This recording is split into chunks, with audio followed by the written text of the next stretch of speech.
friends. Welcome to Wilder Ways Homestead.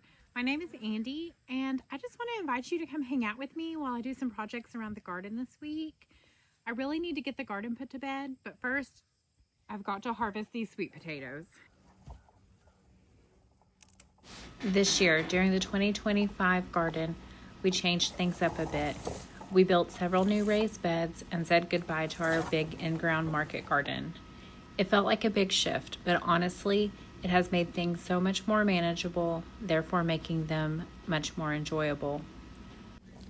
This bed here is one of my favorites. It's a little taller and sits right at the front of the garden, more for looks than function, but it's perfect for those things that love deep, loose soil like these sweet potatoes. I just love the way the vines spill over the side and create a beautiful structure by midsummer. I even planted stock in this bed in early spring, and the flowers with the height of this bed made such a lovely focal point in the garden before everything else was in full bloom. Our main goal with the garden now is much more simple than it once was, to feed our family and preserve enough food to get us through each winter.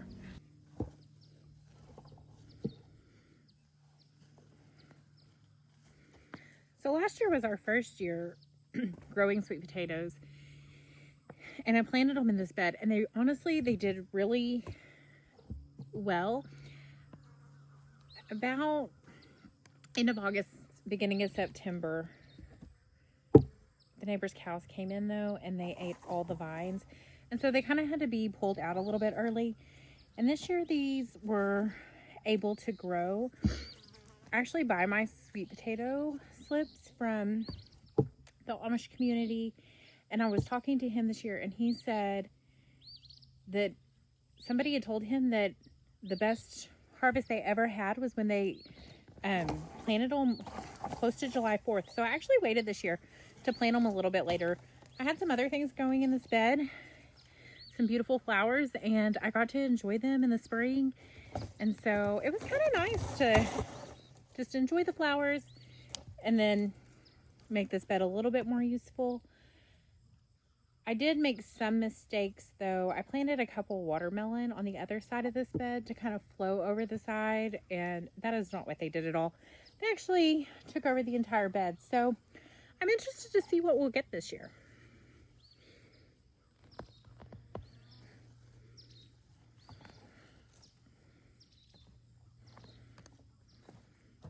The winter months usually get me down a little bit, but I'm actually looking forward to spending time out here this winter, doing little projects, prepping beds, and dreaming up ideas for next year. With everything feeling more manageable now, I want to bring even more flowers into this space, a little more color and a little more whimsy. It's amazing how each season teaches you something new out here. And this year, I think it's been about slowing down, finding balance, and remembering why we started the garden in the first place. We've been on this homesteading journey for about 9 years now, starting from the ground up, working with 6 acres to bring our dreams to life. In that time, we've invested in some really big projects that honestly just didn't suit us. But we've also poured our heart into many things that brought real abundance and joy.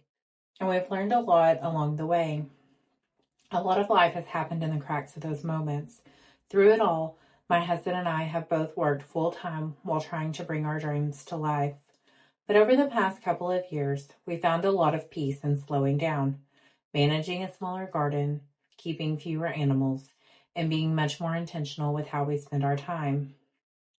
These days, I work part-time so that I can homeschool our children and take care of more things around the home. My dad also lives here on the property now, in his own home, and he has been such a huge help with everything. Even though we've downsized in many ways, there are still things I hope to add in time. That's really what the whole process is about. Finding what brings you joy, what provides abundance for your family's unique needs, and what truly fits your lifestyle. For years, I have dreamed of a big, abundant homestead, but the truth is, you can only manage what your life allows you to manage, and that's okay. My hope is that you'll find something helpful, or maybe even comforting, in just watching our imperfect journey. I don't have a big, picture-perfect farm home, I don't have fancy equipment or elaborate infrastructure. We're just building as we go around here, using what we have and finding joy along the way. And I hope you'll join us on this journey and maybe find some of that same kind of joy in your own life also.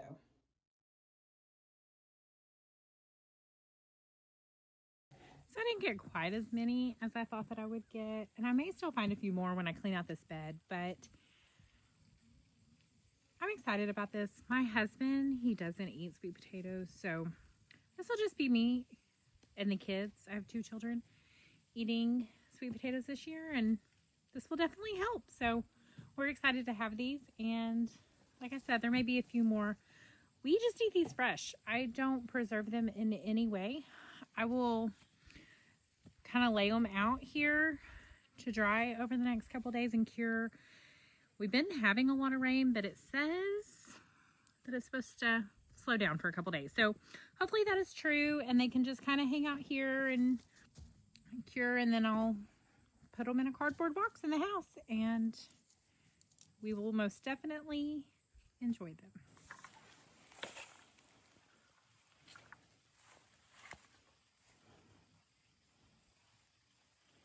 Thanks for hanging out with me today, and hopefully I inspired you to get your hands dirty.